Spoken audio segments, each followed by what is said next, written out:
थोड़ा मेज़बान जामा फजल खंबड़ा ते तुसां दे पियो HK TV 70 ते अज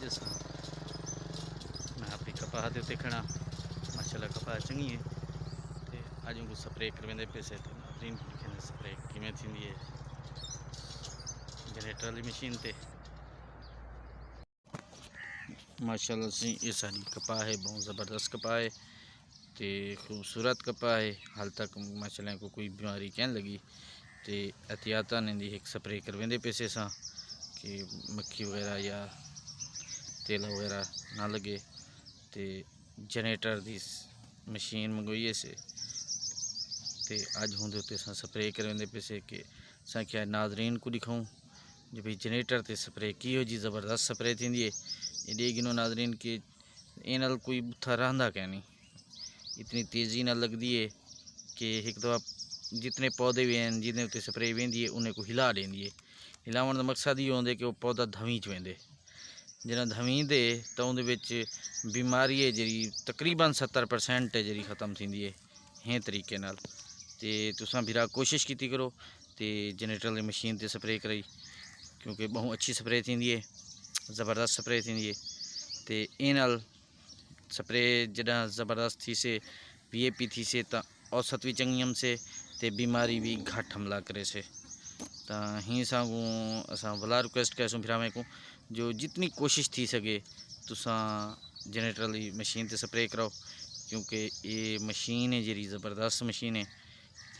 इनदे इतना प्रेशर है कि पौधे को में हवा जिमें घुली खड़ी होंगी है तो पौधे हिलते नहीं खड़े इमें एक दफ़ा हिला देंदी है। तो ये देखो नाज़रीन तो काफ़ी जगह मलते वेंदी है दूई साइडें तो गिनो इतनी प्रेशर नाल स्प्रे थी पी है।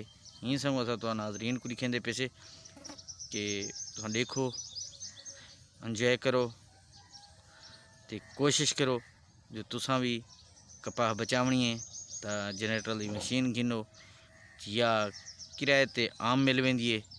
कहीं बिरा तो करा गिदा 50 तो 60 रुपया टैंकी का रेट है, कोई मुश्किल कह नहीं।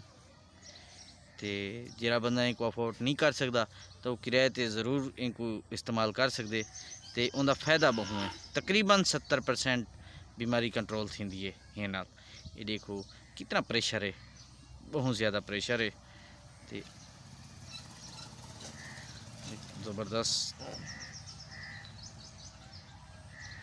तो वल इन ये भी होंगे कि जिन्हें पौधे धवी ते वेंदे वल बीमारी घट हमला करेंदी है, जिन्हें बी बीमारी आवन वास्ते थोड़ा टाइम लगते। ये असा तो कोई तरीक़ेकार दिखेंदे पैसे कि केड़े तरीके नाल ये स्प्रे कराई वने तो रिजल्ट 100% तुसां घिन सकदो। यही तरीके नाल ही घिन सकदो कि तुसां ज़रूरी है कि तुसां जनरेटर वाली मशीन ते ही स्प्रे करो। ये देखो नाज़रीन बड़ी ज़बरदस्त तरीके नाल स्प्रे थी पी है। इन कोई ऐसा पौधा कहना रहा से कि जिंदे उत्ते स्प्रे ना पुजे, हर पौधे ते स्प्रे पुजसे। तो तुसां नाज़रीन साडा HK TV 70 देखते रहो तो आपको साडियां वीडियो पसंद आवें शेयर करो तो जितनी थी सके कमेंट्स करो सर सब।